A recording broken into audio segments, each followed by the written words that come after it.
OnePlus have been in the game for 10 years now, and the OnePlus 12 just released in the global market with some much needed upgrades. Inside its signature red box, you'll find the device itself, some stickers, a USB dongle, a red 10 amp charging cable, and a 100 watt SuperVOOC power adapter. The phone has a starting price of 64,999 Indian rupees, which works out to just under $800 US. That might be $100 more than last year's, but this year's base model has more RAM and twice the storage. The top end model is about $50 more than last year's, but it again has twice the amount of storage. So it might cost slightly more than its predecessor, but you're getting more RAM, more storage, and of course, all the new upgrades. Which starts with its slightly updated design that comes in two colors. You can pick it up in silky black or the color which I have, known as flowy emerald. I am very happy they have ditched the glossy back. The camera module is the main attraction here, which looks quite similar to its predecessors aside from the flash, which now sits outside the lens, and the Hasselblad logo, which is no longer fully spelled out. One thing I have to give OnePlus is that the glass lens cover sits on top of all the cameras, which means you won't have to worry about all that dust and lint building up around each individual sensor, which has been a proper issue with other smartphones recently. Underneath that lens sits a much needed camera upgrade, which consists of three sensors. There's the new 64 megapixel OmniVision OV64B 3x optically zoomed periscope telephoto camera with autofocus and optical image stabilization, an industry first 50 megapixel Sony LYT808 main camera with multi autofocus and OIS, and the only camera that hasn't changed is the ultra wide camera, which is the same 48 megapixel Sony IMX581 sensor, but it still takes a fairly decent macro photo and still takes pleasing ultra wides whether you use high resolution mode at 48 megapixels or bin down at 12 megapixels. But the main camera now takes much better photos in terms of clarity and dynamic range, regardless of whether you use high res mode or bin down mode. You can also use high res or bin down with the 3x optically zoomed periscope camera, and it takes some very dreamy pictures. There's also 6x lossless zoom when using the periscope, and it still retains all the detail. This continues to be the case at 10x digital zoom. 30x zoom looks fantastic, and even when going all the way up to the max of 120x, photos are very well processed. Portrait photos can be taken with the main or periscope cameras,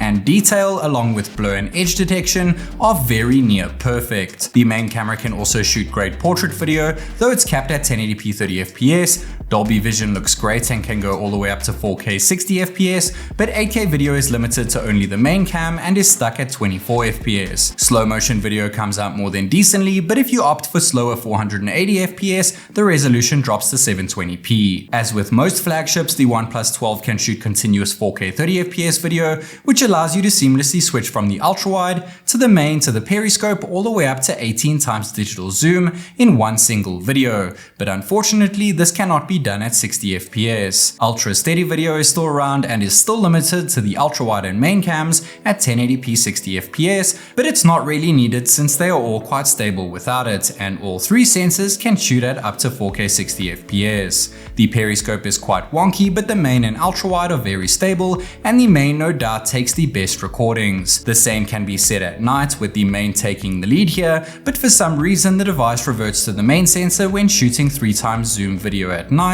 probably due to it being too dimly lit. Portrait, Dolby Vision, and 8K video still looks absolutely phenomenal even at night, but portrait photos once again come out swinging, especially at a 2x zoom level. Night mode photos come out looking even better in terms of detail when taking a snap of me at night, and things come out just as great when taking a photo of a scene with the ultra-wide, main, and periscope cameras. 6x hybrid zoom still does a great job at night, but detail starts to fade at a 10x level. 30x and 120x ranges don't look quite as good as they did during the day, but they look noticeably better compared to other flagships when taking night mode photos. It's good to see OnePlus finally step up their game when it comes to photography, and I've never been so happy with results that are produced from a OnePlus device. But now it's time to reshift our focus back to design. That beefy camera module sits on top of an anti-glare glass backplate, which is protected by Gorilla Glass 5, and the flowy design of the green model is certainly something to show off, but it is either something you love or you hate. The side rails are made from aluminum and it's a bit thicker this year at 9.15mm and a tad heavier at 220 grams, but it's not really noticeable. If anything, it just feels more solid in the hand. The water resistance rating has now increased to IP65, which keeps out all dust and protects your phone from water jets. OnePlus have told me that they have done their research on this, and most daily users only require an IP65 rating. Screen protection has now also been upgraded with Gorilla Glass Victus 2, and the bezels wrapping around the display are quite thin and symmetrical. There's still a punch hole notch at the top center of the screen, which houses the selfie sensor, but the actual camera has been upgraded to a wider and larger 32 megapixel Sony IMX615 sensor with fixed focus. And it takes much, and I mean much better photos when compared to its predecessor. Detail is on point and color tones are near perfect, with portrait shots offering plenty depth of field and decent edge detection. What's up guys, this is TechNick recording a 4K selfie video on the brand new OnePlus 12. Yes, you heard it right. 4K video finally on a OnePlus device when using the selfie cam. It is capped at 30 FPS however, and there's no option for 60 FPS. Either way, let me know what you guys think of the quality as well as the audio. 4K selfie video is a huge deal for OnePlus, but there is also an option for portrait selfie video, though it's capped at 1080p resolution. Even selfie video at night holds its own quite well, and selfie photos at night come out well balanced and handle light noise very well, which is even further enhanced when you enable the on-screen flash. Again, 4K selfie video is a huge accomplishment for OnePlus, especially since most other Chinese brands are still limited to 1080p selfie video. But what is an even bigger upgrade this year is that display. So let's get into it. It's now a larger 6.82-inch Pro XDR 10-bit AMOLED panel, which packs in a QHD Plus resolution, covers 100% of the DCI-P3 color space, and supports Dolby Vision, HDR10, HDR10 Plus, and Widevine L1 content. It still makes use of LTPO technology for a 1 to 120Hz screen refresh rate, but it now makes use of 2 160Hz PWM dimming, which is a must if you care about keeping your eyes healthy. And dimming is certainly needed since the OnePlus 12 now boasts an insane 4,500 nits of peak brightness, which is more than 3 times brighter than its predecessor and is no doubt the brightest screen I have ever laid my eyes on. And the cherry on top is OnePlus's new proprietary picture quality engine and their first generation display P1 chip, which leads to bright and pure images with lower power consumption. Speaking of power consumption, the OnePlus 12 comes with OxygenOS 14 out the box, which is of course skinned over Android 14, and is loads more efficient due to OnePlus's close relationship with Qualcomm and Google, helping them develop their CPU vitalization technology in OnePlus's proprietary Trinity engine to create true synergy between hardware and software, which not only leads to the device being more efficient, but to it being a lot more optimized, leaving us with a fluid, seamless software experience. The software itself is aesthetically pleasing with loads of features, and of course a OnePlus device is not complete without an alert slider. So, check. The Trinity engine of course has 2 other pillars, that being ROM and RAM. ROM is aided with UFS 4.0 storage, and with vitalization, the OnePlus 12 will supposedly feel just as smooth 4 years down the line. RAM is kitted with LPDDR5X modules, and with vitalization, the device can keep previously opened apps alive in the background for up to 72 hours instead of it being killed to help enhance performance of the device. It will always be fast, regardless of what's running in the background. Speaking of speed, the OnePlus 12 can fully charge up its much larger 5400 mAh battery in just 26 minutes thanks to its very fast 100 watt wired charging,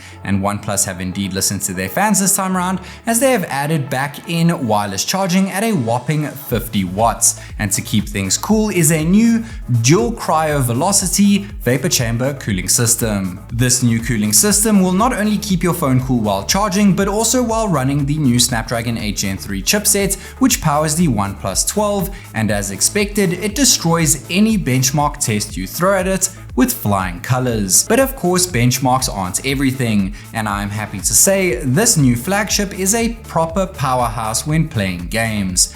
The game overlay has plenty features to play around with, such as frame rate booster, hyper resolution, hyper HDR, and serious performance modes, not to mention there is even a system stats overlay, which I really wish all phones implemented. All of this results in silky smooth lag-free gaming when playing demanding titles like Genshin Impact, and when setting all graphical settings to the max, we averaged a solid 60 FPS the entire time, and the OnePlus 12 didn't even break a sweat. Call of Duty Mobile is a good example of high frame rate gaming, and when setting the in-game FPS mode to Ultra, we managed an average FPS of 120 without frame drops or stutters, and the device never felt too hot to hold. It also squeezes in Bluetooth 5.4, NFC, dual SIM 5G and Wi-Fi 7 to ensure you're always connected to the world, as well as a USB 3.2 Type-C port with external display support, which is another major upgrade. An IR blaster which was missing last year, flagship level O haptics, and of course dual stereo speakers with spatial audio and Dolby Atmos support, so let's go ahead and give them a listen. Contact with enemy! Get down, reloading, cover me. Contact with enemy! The OnePlus 12 has seen so many upgrades, it's quite insane. They have added in an IR blaster, USB speeds are faster, Qualcomm's latest chipset is at the helm, along with upgraded RAM and storage. The cooling system has been refreshed, wireless charging is back, the battery capacity has been increased, the Trinity engine has been introduced, the display is completely new and is insanely bright. There's a new selfie sensor which finally allows for 4K selfie video, the back cameras have been reimagined which finally produces competitive results, it's damn good looking and its price is lower than the competition. OnePlus have not only set a new standard for future OnePlus devices, but other brands out there are gonna have a very hard time being able to produce a smartphone with this amount of hardware for this amount of money. Let me know your thoughts on what seems to be a new set standard for 2024, and while you're at it, be sure to wish OnePlus a happy 10th birthday. This is TechNick and I'll catch you in the next one.